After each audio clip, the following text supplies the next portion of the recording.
Higgins is going to throw. Open net for Higgins. Touchdown. Burrow trying to keep it going. Gets spun down. Gets it away. And incomplete. Tots al Blitz, a Catalunya Ràdio.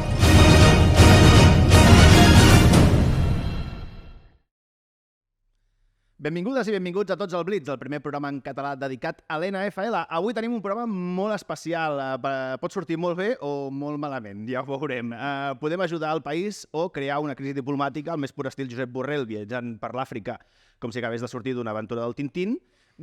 Podria ser. Si ens noteu tensos, com Rubiales en una assemblea feminista, és exactament per això, perquè estem aquí i una mica així com, bueno, nosaltres aquests ambients ens costa una mica a vegades adaptar-nos, però nosaltres ens comportarem, no com Rubiales en una assemblea feminista, sobretot. I per què us foto aquesta xapa abans de començar? Doncs perquè avui fem el Tots al Blitz des del Consulat General dels Estats Units a Barcelona, que han estat molt amables i ens han convidat a fer-lo des d'aquí. I clar, si Amèrica ens reclama, nosaltres no podem dir que no. Oi, Ferran Àngel i Raül Arribas, què tal? Hola, jo estic per parlar-te de vostè, perquè és que tal com et veig estàs tu i la bandera darrere. És que no sé si presentar el programa o fer una crida a la nació. No ho tinc clar. És un pla espectacular. No, molt bé, molt bé. No sé què fem aquí, però molt content, oi? Bueno, sí. Ferran, què tal? Molt bé. L'únic que porta cascos. Sí, bueno, però per un tema tècnic. Ets el Nacho Cano. Sí. Jo ho estava passant molt malament, com és habitual cada vegada que fem una cosa. Exacte. Com a tot programa en directe, el Ferran ara mateix no està molt relaxat. No, és com una final de la Champions, això. Ferran, saps, avui se'ns sentirà bé o serà com l'últim programa que no sabem Jo crec que se'ns escoltarà perfectament aquest cop, Fantàstic. Recordeu, deixeu-me dir, com sempre, que ens podeu trobar a totes les plataformes de podcast i que tenim un Twitter i un Instagram molt macos, que són NFL en català, NFL_, en català. Estic nerviós, ho sabíeu. I també tenim un correu electrònic, que és totsaldblitz@gmail.com. I ara deixeu-me presentar-vos aquesta persona que tenim aquí al nostre costat, que tothom estarà pensant per què? Doncs la Katie Stana és la cònsul general dels Estats Units a Barcelona des del 5 de gener de 2022, no fa massa. En els seus gairebé 20 anys de carrera diplomàtica ha ocupat càrrecs importants al Departament d'Estat de Washington, D.C., com és el de subsecretària d'Estat adjunta i a l'Oficina de Gestió de Talent, o el de cap de gabinet de la directora general del Servei Diplomàtic. També ha exercit com a diplomàtica a les embaixades de Pakistan, poca broma, com a directora de l'Oficina d'Afers Internacionals de Narcòtics i Ordre Públic, que al Pakistan bastanta feina devies tenir, ja t'ho dic, a Itàlia com a supervisora de serveis generals, Turquia i Uruguai. És llicenciada en Afers Exteriors per la Universitat de Virgínia i té un màster que són els Virgínia, Ferran? Cavaliers. Virgínia Cavaliers. Per de Vilanova. Exacte, sí. I té un màster en Estratègia de Seguretat Nacional del National War College. Benvinguda a Tots al Blitz. Cati, bienvenida. Muchísimas gracias. La primera pregunta és obligada, que és com portes el català? Más o menos. Sí, entiendo casi todo, pero Vale, llavors no puedo hablar bien. anirem fent preguntes en castellà, si et sembla bé. Avui farem el primer programa en català i una mica de castellà. Sí, de fet, he de dir, perquè hem estat parlant una miqueta abans de començar, que Déu-n'hi-do el català l'entén perfecte i Déu-n'hi-do com contesta. Però és veritat que per fer el programa potser... Ho farem una mica en castellà, doncs, i nosaltres anirem... Però, bueno, això del català d'aquí 2 dies, controladíssim, perquè si has estat al Pakistan... Sí. Katy, si has estado en Pakistán de diplomática, yo creo que... Sí, puedo hacerlo. Aunque a veces en Madrid dicen que esto parece, pero no hagas caso. No hagas caso. Bueno, ahora sí, la primera pregunta es obligada. Esta ya es la segunda, pero bueno, ¿cuál es tu equipo NFL, Katy? Bueno, yo nací en Cleveland hace muchísimos años y mi familia, la familia de mi mamá todavía vive ahí, así soy una fan de los Cleveland Browns. Pero los Cleveland Browns, los fans de los Cleveland Browns, decimos en inglés, son long suffering, no sufren mucho. Cada año es bastante difícil, pero... Es un poco como ser católico, es esta cosa como de... Nací católica. Sí, o sea, pues lo tienes todo. ¿Qué tal? Primero de todo, ¿qué hace un cónsul? Para que la gente que igual nos ve, que nuestro público... A ver, NFL bien, el resto... Bueno, somos diplomáticos, así es, representamos nuestro país en otros países. Así aquí en Barcelona tenemos una presencia consular desde hace 225 años. Muchísimos. 21 años después del nacimiento de los Estados Unidos, ya estamos aquí. Sí. Al principio ayudábamos a los marineros y los comerciantes que viajaban a través de Barcelona y eso sigue siendo nuestro primer goal, primera meta, es ayudar a los ciudadanos estadounidenses, los que viven aquí, los que pasan por aquí como turistas, estudiantes, lo que sea. También ayudamos a las empresas estadounidenses. En Cataluña hay más de 1,000 empresas estadounidenses, así ayudamos a ellos. También tenemos programas muy importantes en la diplomacia pública, por ejemplo, en el empoderamiento. Empoderamiento. Sí, es una palabra muy difícil. De las mujeres emprendedoras, así. Hacemos un poquito de todo aquí. No estáis aburridos, vaya. No, nunca, particularmente aquí. ¿Y qué tal la vida en Barcelona? Porque eso cómo va, o sea, ¿te mandan aquí? O sea, todo esto que he leído antes de Pakistán, no sé qué, o tú puedes, esto es como los colegios, o sea, tú puedes pedir y luego ya te toca o no te toca. Sí, puedo pedir. Normalmente después de los primeros puestos de 2 años, así pasé 2 años en Uruguay y 2 en Turquía, después uno puede pedir donde quiere ir. Así yo pedí a ir a Pakistán también. Porque, bien. Sí. No, hostia. Pensé que sería muy interesante. Y lo fue. Sí, lo fue. Muy, muy interesante. No, la verdad es que me gustó mucho mi año en Pakistán. Pero para venir a Barcelona, para todo el mundo, para todos los diplomáticos, es un sueño. Así yo me siento muy, muy contenta, que tengo mucha suerte de estar aquí. Y no sé dónde puedo ir después de Barcelona porque no hay comparación en el mundo, ¿no? Difícil. Sí. Ya sería volver a Pakistán. Sí, puede ser. Una opción. Y si no sé. Vosotros Porque no sé si has visto Succession, la serie. ¿Cuál? Succession. Sí, he visto algunos episodios. Ojo, que yo estic a la segona temporada, no em mengeu spoilers. Sí. Sí, no, la verdad es que vi algunos episodios, los primeros 2, y pensé, toda esa gente es terrible, así no puedo, pero tiene mucho éxito, ¿no? Sí, no, iba a decir que si la habías visto, pues en la última temporada hay un tema muy diplomático con uno de los hermanos que precisamente hablaba de repartirse diplomaturas, digamos, me voy a hacer de embajador en tal y tal. Por eso decía, pues si lo habías visto, porque me ha hecho gracia lo de pedir un poco. Sí. Bueno, pensé que ibas a decir Homeland, porque hay una... sí. También. Vale, también. Sí. Claro, tú de estas series las ves y dices... Sí, exacto. Esto no va así. No. Vale. No hay un túnel. Claro, te quitan un poco de la gracia de ver series. Te quita la magia. Sí. Exacto. Vamos a hablar un poco de NFL también, y un Perfecto. poco de fútbol americano aquí en... ¿Cómo lo seguís aquí en el Consulado? ¿Lo seguís? ¿Hay afición? ¿Tenéis... Sí. ¿Hay piques entre equipos? Tenemos algunos empleados que están muy involucrados en lo de NFL. Creo que vais a hablar con ellos, que tienen una historia muy, muy chula, muy chulo sobre cómo se conocen. Pero sí, particularmente durante el Super Bowl, ¿no? Porque es una cosa que transciende lo del fútbol americano. Es un evento muy importante para la cultura estadounidense. Por cierto, perdón, creo que acabas de aclarar una duda que pasa cada año, si es el Super Bowl o la Super Bowl, que aquí hemos hecho con ellos, pero ella ha dicho el Super Bowl. Pero Sí, decidido. Por eso, si te ha salido a ti de forma nativa a llamarle Sí. Super Bowl, quizás lo hacemos todos mal. Ya sé, yo también soy de la Super Bowl. Pero yo no. no sé si ya no sería el tema. Sí, no soy experta en castellano.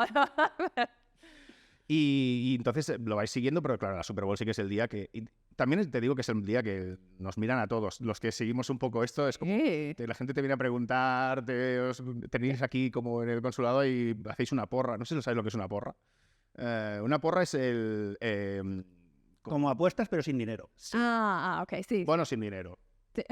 Y a porras que posas Un euro, Claro, 2 euros, Ok. pero no, no el resultado entre todos. es más una poll que betting. Sí. Ok. Y el que gana se lo lleva. Sí, pero aquí la gente presta mucha atención en la comida del Super Bowl y los advertisements, porque para mí es una parte muy importante del Super Bowl, tan importante como el partido en sí mismo.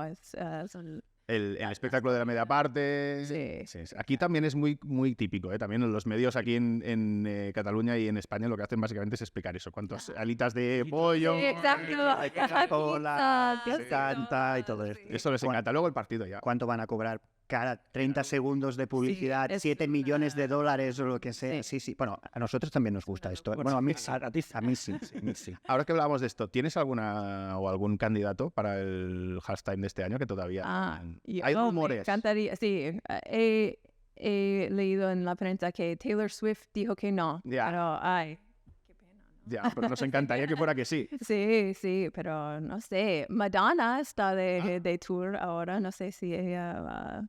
Nosotros hicimos campaña hace 2 o 3 años para que fuera Rosalía, pero no salió bien. No, de momento no nos ha hecho mucho caso. Madonna la tenemos en noviembre en Barcelona. Sí.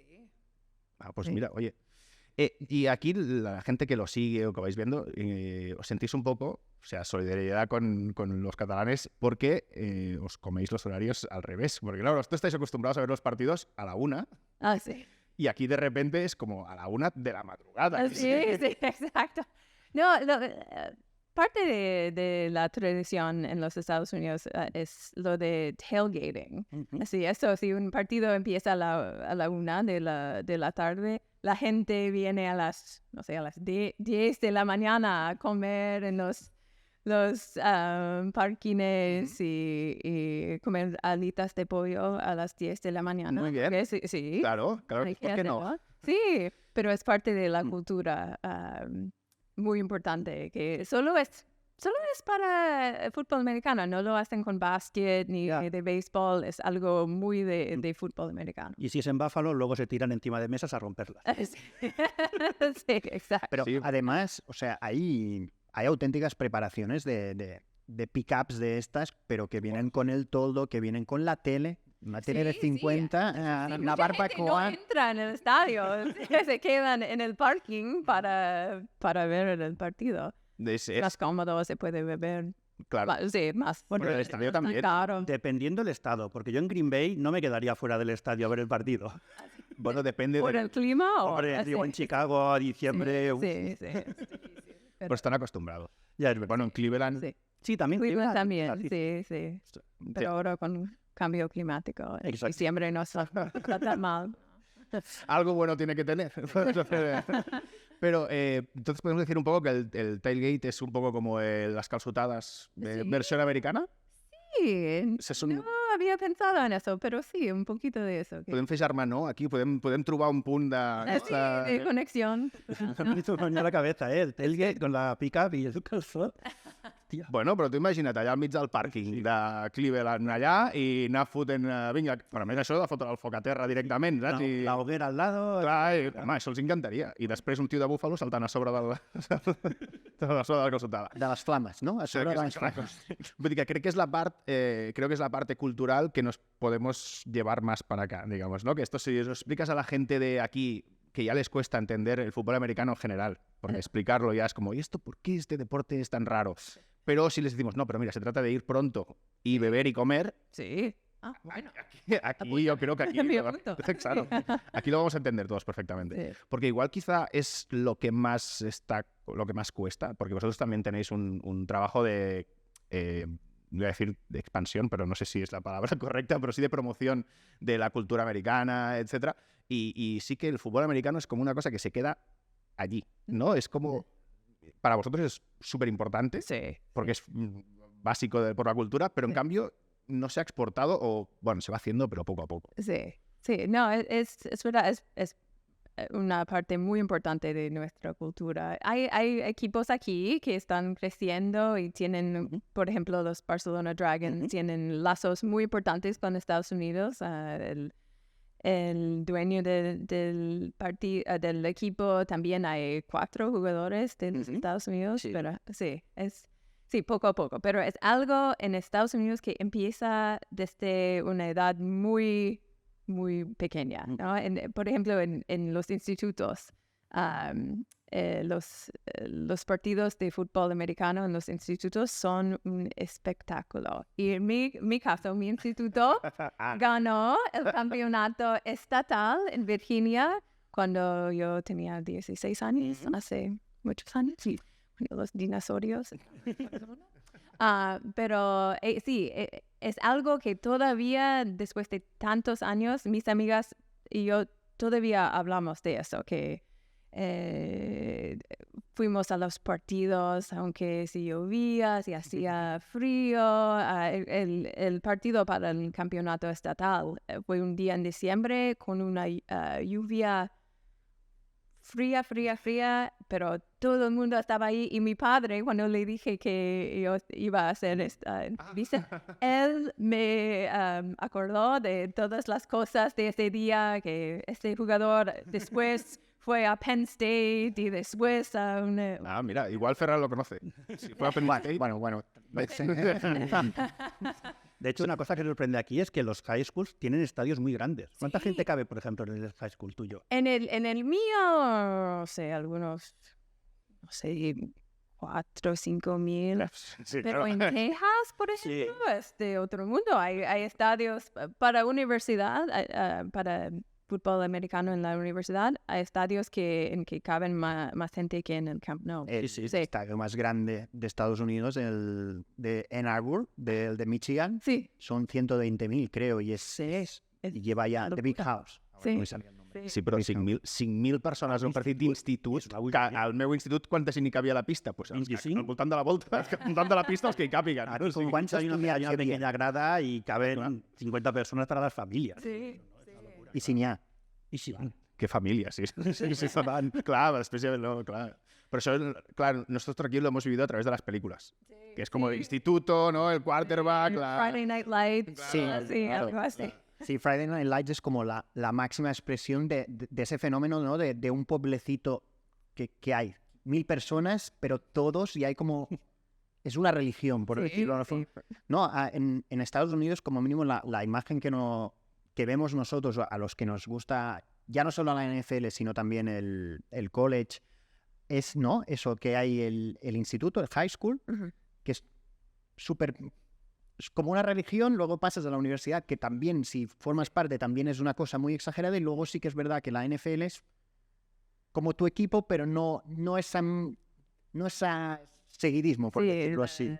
La lealtad, sí. No, es todavía, sí, para mi universidad y también para mi instituto tengo, no sé, ese sentido de Es un poco como la familia, ¿no? El college Sí. es como normalmente la gente se va de casa para ir al college. Exacto. Como tu nueva familia durante unos años. No, y también me siento una rivalidad con los que fueron alumnos de otra universidad, por ejemplo, la Universidad Tecnológica de Virginia, que fue uno. O sea, Virginia Tech es como el archienemigo de... Sí, exacto. Porque la tuya era Virginia a secas, Universidad de Virginia. Sí. Y me da pena admitir que Virginia Tech normalmente es mejor en fútbol americano, pero... Si quieres luego lo cortamos. Eso lo cortamos, no te preocupes. Por favor. No. ¿Y sigues todavía en la universidad? ¿Tu equipo, o sea, los resultados de los Cavaliers? Sí, ahí... Fui, hace unos años, porque estoy aquí hace un poquito menos de 2 años, pero antes de COVID fui a un partido y fuimos con mis amigas de la universidad y sus familias y todo eso. Y tenemos algunas tradiciones que después de cada touchdown cantábamos nuestra good old song, nuestra canción de lucha, ¿no? Sí.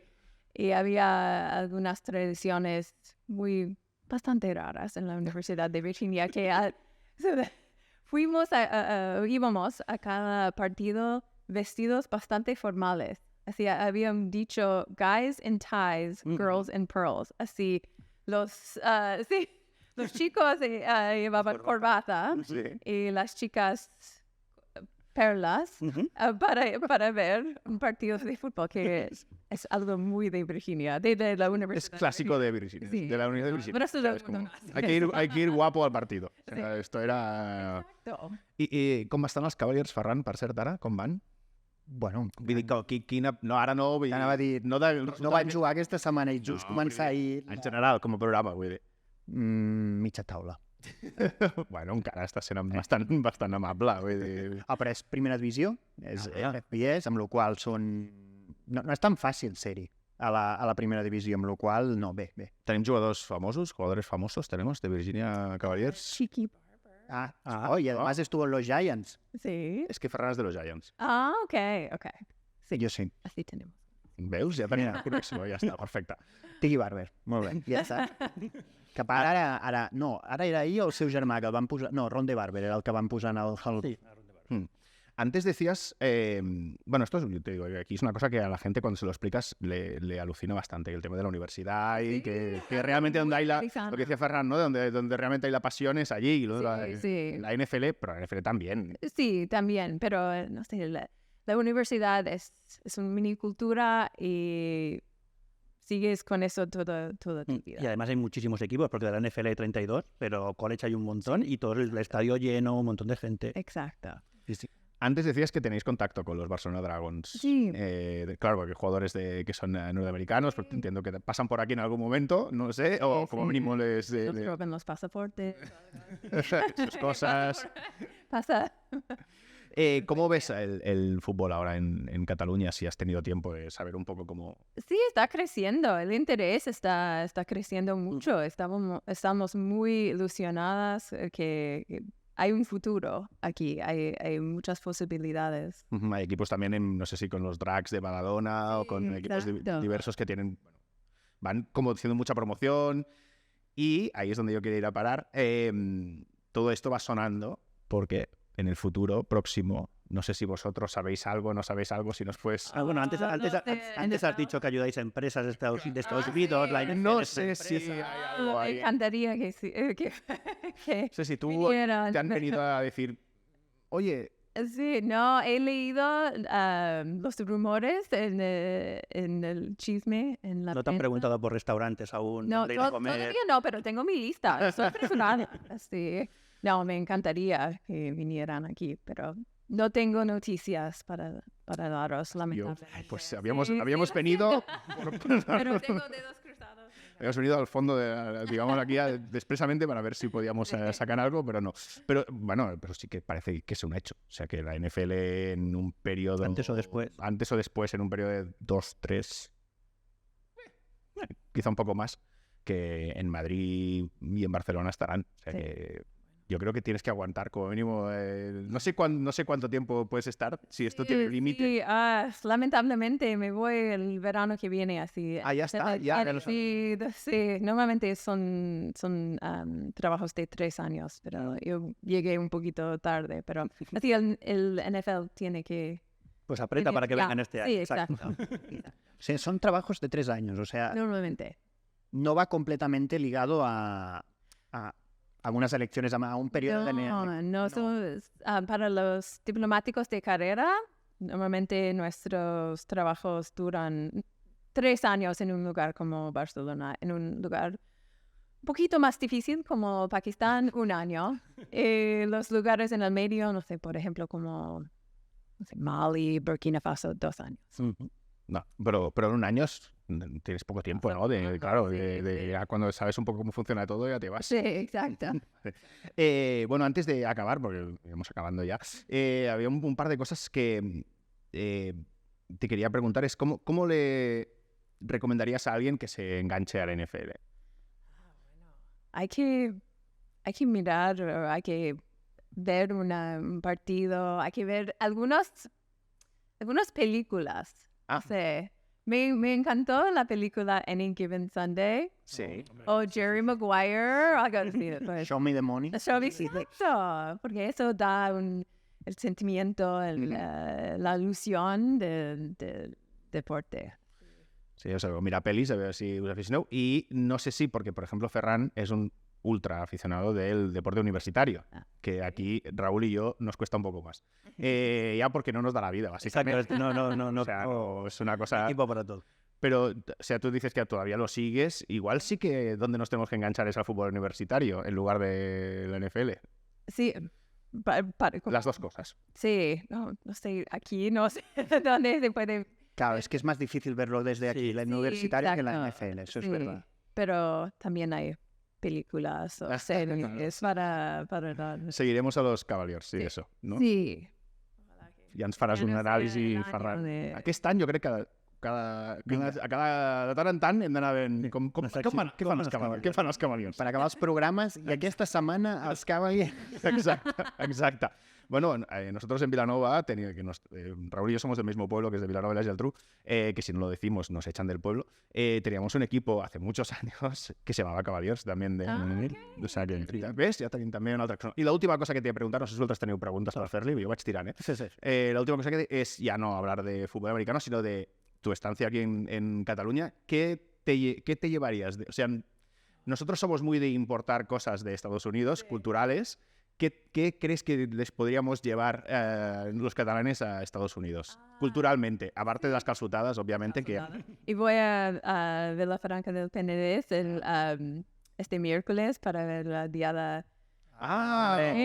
Claro. Quizás eso debemos hacer en Estados Unidos, los castellanos. No, porque entonces en 2 días ya nosotros quedamos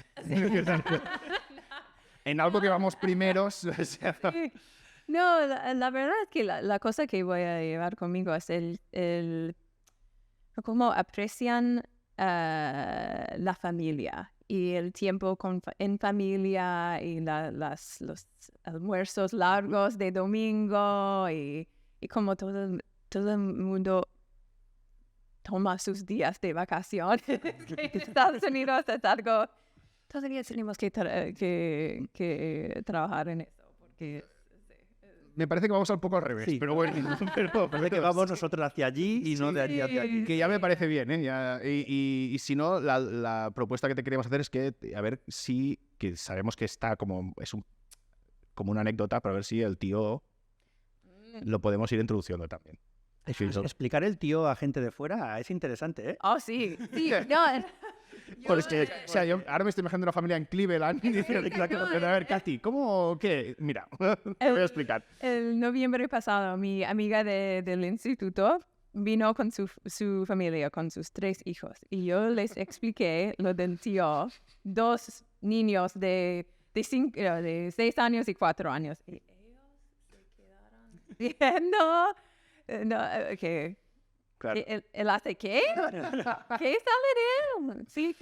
Pero así se los mandé a un tío para Sí, es una tradición que es difícil. Yo se lo he explicado a gente de fuera, de Estados Unidos también y de otros países, y es verdad que hasta que no abres Google y le enseñas fotos, no te creen directamente. Es en plan, no. Hicimos un video aquí en nuestras redes sociales el año pasado explicando las tradiciones catalanas de Navidad a nuestras familias en Estados Unidos. ¿Explicasteis también el cagané? El cagané también. También. Es que claro, el tío, el cagané, hay un patrón aquí que es peliagudo. En nuestras redes sociales. Sí. Y a casa se va a decir, mira, ¿sabes qué? ¿Segueix? Vuelve a casa. Lo de Pakistán era millo. Katy, muchísimas gracias. Gracias. Ya te dejamos aquí. Ha sido un placer que nos acojas en vuestra casa. Y nosotros, capilla. si te parece bien, seguimos un rato. Sí. Que tenemos que hablar con una gente que se conoció de una manera muy especial. Y muchas gracias por estar aquí. Y Muchas gracias. Esta es tu casa. Gracias. Nunca mejor dicho. Nunca mejor dicho. Cuando digo esto, quiero decir el programa. Bueno, gracias. Gràcies per venir a Tots al Blitz. Gracias. Trying to get away. And his pass is broken up by Tatum. Tipped off! Doncs hem acomiadat a la cònsul general, cònsul general, cuidado, que serveix per treballar aquí o per sortir en un llibre de l'Astèrix. Serveix per les dues coses, cònsul general també funciona. I el nostre programa, el Consulat. No, joder, és guai sortir en un llibre de l'Astèrix, m'agradaria a mi. I el que volia dir és que, a banda d'entrevistar amb la cònsul, tenim una història que la cònsul, si heu vist la primera part del programa, ja ha fet una mica d'espoiler, perquè tenim la Jeung Hwa i l'Andrew, que són 2 treballadors del consulat aquí. L'Andrew és diplomàtic, no? La Jeung Hwa també treballa aquí com a funcionària, que tenen una història molt curiosa de com es van conèixer i de com han acabat casats, perquè són parella. que ara ens explicaran, perquè a més, com podeu veure, té una gran implicació amb el futbol americà i amb una Super Bowl, concretament, no? Com us vau conèixer? How did you meet? Veieu per què no parlo anglès? Perquè el meu cervell gripa. No, sí. Okay. Okay, sure. So I was doing a blog on the internet, as one does, and I was taking a picture every day and just posting it on the Tumblr was the internet website. And so every day I was taking a picture, posting it on there. And I grew up in Madison, Wisconsin, huge Green Bay Packer country. And we did really great that year. I know, right? And we did really great that season, and we were going to the Super Bowl. And so I had posted a picture of the Wisconsin State Journal, which is the newspaper in for my state. And it said, Green Bay Packers are going against the Pittsburgh Steelers. And I posted it, and I was really excited, because they were going to be playing the following week. And someone commented on the picture and was asking questions like, where's the newspaper from, and this, that, and the other thing. And that person on the other side of those comments was this guy, Andrew. And little did I know that he was a Steelers fan living in Washington, D.C. at the time. So we were like miles apart. But then we were just kind of like talking back and forth, like nothing too serious, but we just kind of like hit it off, just talking to each other. And then the Green Bay Packers played the Pittsburgh Steelers, and we won. Que no se us oblidi. It was a close game. Sure.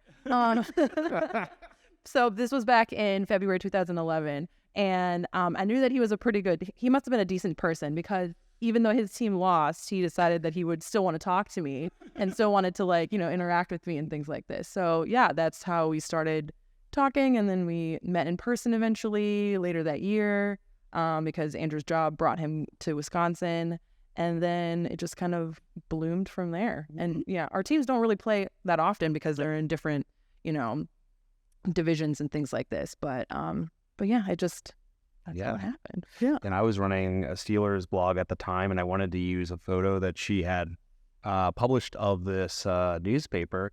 And, the Steelers and Green Bay are very classic NFL franchises. So it was really exciting that they were playing each other in the Super Bowl. So we got talking, and we ended up having a lot in common. Pittsburgh and Wisconsin, they share a lot. And so we just really connected, and, one thing led to another, and then we met up in person. Yeah. I know you are living in Barcelona. And now we're living in Barcelona, yeah. Yeah. The weather's a little different in Barcelona compared to Pittsburgh and Wisconsin. Yeah, definitely. The weather is better, but the time to see the NFL, it's worse. It's very difficult. Yeah, exactly. The time zones. It's quite challenging here. It can be quite challenging, yeah. One question that just came up to my mind, just being you are from Green Bay and Pittsburgh fans, do you prefer domes or open stadiums? It's a great question. I think part of football is being in the elements, being in the weather. And so, whether you're from Wisconsin, especially if you're from Wisconsin, Pittsburgh is not known for its good weather, and neither is Wisconsin. So it's it's kind of like part of the game is you get those games where it's snowing and it's cold. Yeah. People have icicles coming off their face. So that's really what kind of makes American football kind of special in that way. And both of our stadiums are open. Yeah, I know. And that's part of the experience. When you're watching the game there, you're miserable, right? Exactly. It's 100% miserable. Oh, it's completely terrible. But if your team wins, it's totally worth it. This is a topic that we usually have in our show, because he's he's a fan for Packers, and he says he's always saying, no, I prefer open stadiums with 2 meters of snow. From my home. Exactly, from his sofa. But I always say, but if you live there, for example, in Buffalo, last year, from the eight home games that they had, I think that they had to postpone, but they postponed one, and the other one was played in Cleveland, I think. So it's only eight games. So for us, for our culture, at least for me, pretty surprising that most stadiums are open, especially in the north.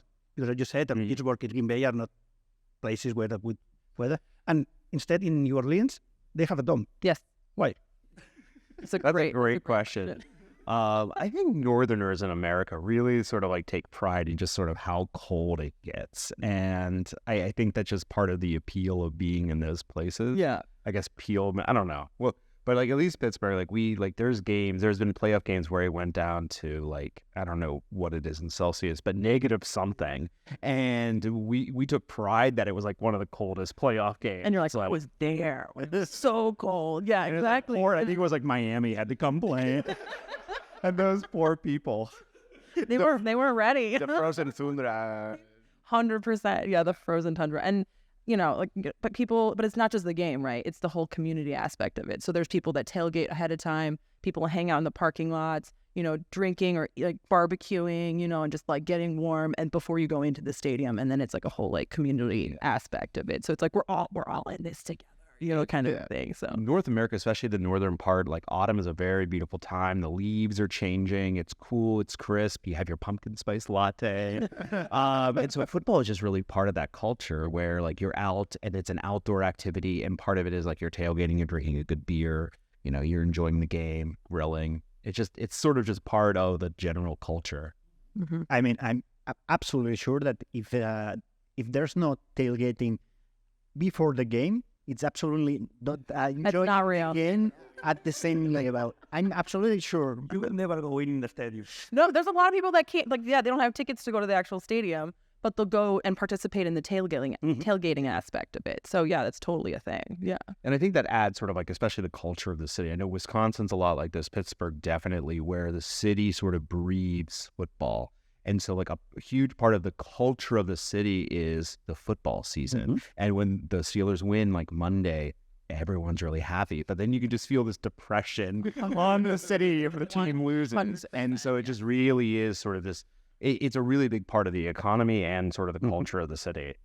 Which was why I knew that he must have been a halfway decent person, because even though they lost the Super Bowl, he was still wanted to like hang out and like talk to me and stuff like that. The Steelers still have more Super Bowl wins. Calm down. Yeah, there is a discussion here. Sure, but the Green Bay Packers also were winning Super Bowls before there were Super Bowls. So, if we're going to play that game. Down. And how do you see your teams for this year? What do you think about Jordan Love? Sorry. Not sorry. No, don't be sorry. It's tough, right? Because it's like, I mean, you and I could talk about Packer stuff all day. Like, I grew up watching Brett Favre, and that was, growing up watching Brett Favre, seeing Green Bay like rebuild itself and become this like amazing franchise, and then him leave and be like, I'm retiring. All right, good for you. And then be like, just kidding, I'm going to the Jets. Just kidding, I'm going to the Vikings. And it's just like, God. You know what I mean? It's just a heartbreak. So honestly, with Aaron Rodgers, it's similar, right? Like, he was kind of like new guy, built the franchise back up again, and then just kind of kept threatening to leave, but then wouldn't leave. So it's kind of like, I think the Packer fans are just kind of like, do it or don't, like let us live our lives, kind of a thing. So, but I mean, at the end of the day, like Andrew said, the Packers, the Steelers were very old football teams that have, fans that span generations. So I think that no matter what happens, we're going to have fans that support them. Yeah, but you just mentioned something that we also mentioned in the show, that maybe you're the only franchise that in the last 30 years, you've only had a Hall of Famer at the quarterback position. Are you ready for not having one this year? Because I think he's not. Well. I'll say that I'm ready, but also I think that deep down, I think we're gonna be a little bit sad. A veure, ja veurem Jordan Love, vull dir, escolta. All you need is love. Confiem. And how about Pittsburgh? How about the Steelers? How do you see Kenny Pickett and a young team that you are building around? I mean, as a classic Pittsburgher, right, it's like they win 2 games and it's like, Super Bowl is on the right. Then they lose 1 game and it's like, sell the team, but Fire everyone. Yeah, fire everybody. But I will say this, is that it was a big transition moment. The Steelers for a good 2 decades with Ben Roethlisberger, they always had that window. There was always the possibility of going and winning a championship. And with Ben Roethlisberger, who's going to be a Hall of Famer, leaving, sort of there was a bit of an inflection moment of transition. And so now we're building this young team. But I feel very optimistic about Kenny Pickett. He played for the University of Pittsburgh, so like we take pride in like this sort of homegrown talent. So I think I'm very optimistic. But again, with all things Pittsburgh, we're very sort of like, until they actually like have the Lombardi Trophy, there's always going to be some terrible thing that will happen. But it's curious that you mentioned that, because from the outside, Pittsburgh looks like maybe one of the more stable franchises, because the head coach changes from every 20 years. Not 20, but 10, 15. Pittsburgh ha tingut 3 entrenadors amb 50 anys. Sí. And also the team itself and the media, from the outside, looks like a very stable place. So it's a good place to have a young quarterback or a young team to grow, because they care about each other. So it's a bit surprising that then from the inside you see like, okay, it's black or white. I mean, there's no in between. But that's Pittsburgh in general. Like, not just for the Steelers, like the football team. The same with the hockey. Same with baseball. Like, it's always like, we won 2 games. We're in it. And then they start doing bad, and they're like, fire everybody. Like, that's just how it always is. But they don't fire anyone. No. That's the thing. They just say that. You know what I mean? Like, as an outsider, I feel like that's what how they behave. But it's out of love, honestly. I say, end of the day. No, I mean, there's definitely stability in the franchise. And I think that, we've only had, the 3 head coaches. You had Chuck Noll, Bill Cowher, and then Mike Tomlin. And I can tell you the coach. There's some people who have, like, a different coach every, 2 weeks. So, but I would say is like there's a lot of patience that goes into coaching. Like, we're going to maybe have a year where we don't make the playoffs or whatever, but we don't just fire the head coach. We develop the team. And I think a lot of that is also ownership. Traditionally the Steelers are owned by the Rooney family, former U.S. ambassador to Ireland, Dan Rooney. Actually, so we take a lot of pride in that, and the Rooneys are from Pittsburgh, right? And so there's a bit of like a local pride and a local ownership that goes with it. So they like stability. I think the city likes stability. But that said, the most critical people are the people of Pittsburgh, especially when it comes to ourselves, as prideful as we are of the city. Agreed. Yeah. No, són dues franquícies com molt històriques i que passa que no sé si els hi costa més el fet de ser històriques, que els hi costa més fer canvis, no? També? Que vull dir, no sé, el que parlàvem moltes vegades hem parlat moltes vegades, no, de Green Bay, que a Green Bay li costa molt reaccionar. Per exemple, jo crec que el coordinador defensiu ja no hi hauria de ser, per exemple. He's speaking about the Packers again. No? He's speaking about the defensive coordinator. Yeah. He started speaking about the stability in franchises, and he ended up... Vull dir que ens costa. Costa molt, i que, per tant, no sé si... I don't think this is the future of the NFL, this franchise with history, a little slow, no? But it depends, because he's saying that the traditional franchises, the old ones, like Pittsburgh and Green Bay, are like more conservative or more stable. But there's some other ones like Cleveland Browns. It's also, I mean, he's been here forever. Però ja fa temps que els and they are changing head coach every 2 years or every year. Per això. So I think it's more about, maybe it's about ownership, but you said, maybe it's about the DNA of the franchise. But do you think this historical franchise can change in the future? You see the Green Bay Packers making more movements more quickly? I think so, because like what Andrew was talking about, like I think that you have like such a deep-rooted franchise that trusts the process, right? And like, like the Green Bay Packers are like, they're one of the only franchises that are multi-owned, because there's like many people that own the franchise. And are you an owner? Yeah. No. Oh, I want to. Oh my God, I'm on the list. I lie, but I can, because I don't live in there. I understand. But it is part of the speech. When anyone says, "Okay, I'm starting to follow the NFL," what team should they follow? He always says, "Follow the Green Bay Packers, because we don't have an owner. It's owned by the people." It is owned by the people, yes, and it's owned by the people, and they and I think that because of that, people like trust the process, and they understand that like the people and the team and the community are first, right? You know what I mean? Instead of like not necessarily making money. Like, yes, like NFL, unfortunately, I mean, like any other organization is about making money. But I feel like the Green Bay Packers, and to a point, probably the Steelers as well, like they don't need to rely on, trying to get people to come in and trying to get people to, try to steal fans from other people, because it's just what it is, But yeah. And I think it's a bit of like, especially with the Packers and the Steelers, you have to buy into a system, right? The Steelers, as we say, it's Steelers football, right? It's a way of playing. And it's sort of when, the Pittsburgh as a city is a very blue collar sort of working class town. And the Steelers really are part of that, where it's this idea is like the football players come and they're coming to work, and they're going to they're going to do their job, and they're going to follow like sort of the marching orders, and they're going to work as a team.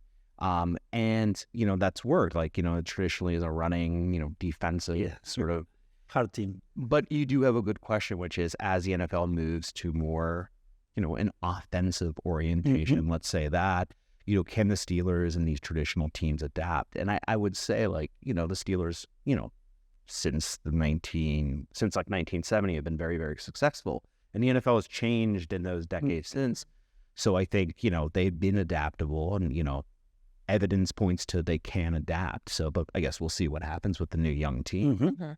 What do you do to watch the games from here? Because we mentioned that the time difference is challenging, but apparently it's not that easy as there, that you just to switch on the TV and you have football on the screen. For sure. What do you do? It's hard. Here? So we've moved several times overseas doing, and trying to keep up with our teams and everything. Previously, when we were living in Australia, they were actually played some of the football games on TV. I mean, you'd have to wake up at 2, 3 in the morning to watch them. But I mean, if you're really dedicated, you go watch it, right? And as of right now, it's hard because we also have 3 kids. So trying to juggle the lives of them and the time difference and everything like that. So I think a lot of us, for me, I keep track of everything on Instagram because I follow the Packers. I follow a lot of the players on Instagram. So I'm able to keep track of the games and things like that way. And then we also are able to watch back like highlights. And then so we can also keep our kids like exposed to like, American football so that they're like in tune with that. Yeah. Yeah, and I will say there are a few drinking establishments in Barcelona that do show the NFL games, and I have sort of hunted them out. And there is you have a list. Anywhere in the world you will find a Steelers bar, or you can find the Packers bar, and they will broadcast games. But it's the time zone is hard. I mean, it's the same with like whether it's like Barca fans back in the U.S. They probably have the same challenge. Yeah, I guess. Yeah. You mentioned that you have kids. What team do they support? If you can speak about it. If it's a hot topic, we can speak. It's not a hot topic. I think it's fine for us because, again, we're not rivals. Like, if we were in the same division or something like this, it would be a little bit more testy, right? My kids are not going to be Browns fans. Oh, That is not an option. And my kids will not be Bears fans. But for the most part, I mean, as long as it's one of our 2 teams, like, we're totally fine with it. Yeah. I mean, our parents are always buying them Packers stuff or Steelers things. So it's allowed. It's allowed in the house. Yeah, exactly. What is it? Yellow pants for everyone. And I'm happy because, like, I mean, you don't necessarily have a hockey team, an ice hockey team, and I very much like the Pittsburgh Penguins ice hockey. So my kids are very much into that. I get to control that a lot more. I let them have it. You're winning the hockey game, right? Oh yeah. So it's okay. And how do you see then the next NFL season? It's a good question. A great question. Yeah. No. What is your favorite? Sorry? Your favorite team for the... Oh, I mean, we're always going to say the Green Bay Packers. I mean, I don't get like Yeah, I think it'll be interesting, right? Yeah. It's like right now, like surprisingly, really, is like Kansas City sort of built a little bit of a dynasty, and I never thought I would say that. 100%. Right? So in a lot of ways, like like they will, and with their coaching, it's going to be a tough team to beat, especially in the AFC. And then, I mean, you have some good teams in the NFC too. But I don't know. I think this is a period of transition for the NFL. Yeah, especially sort of like. The previous 15 years was sort of like, it was all Patriots, and Tom Brady. That was sort of Tom Brady, and that was a team, that was the benchmark that you had to overcome. But now it's sort of like those lines are shifting. So like, even as much as I follow it, I'm smart enough to say I don't know. Yeah, but what you said about the Chiefs, this changed because until 3-4 years ago, the Chiefs was not a winning team. It happened the same with the Patriots, with New England, before Belichick and Tom Brady. It was never a winning franchise. And then everything changed. Yeah. So I think that's one of the great things of the NFL. Because, for example, here with soccer here, in Europe, most of the most powerful teams have been the most powerful teams for decades. And it's hard that to change. And one of the great things of the NFL is that with the draft process and everything, things change. It's true that there's some franchises like the ones that you follow, that they are always there because they are like very stable and great organization.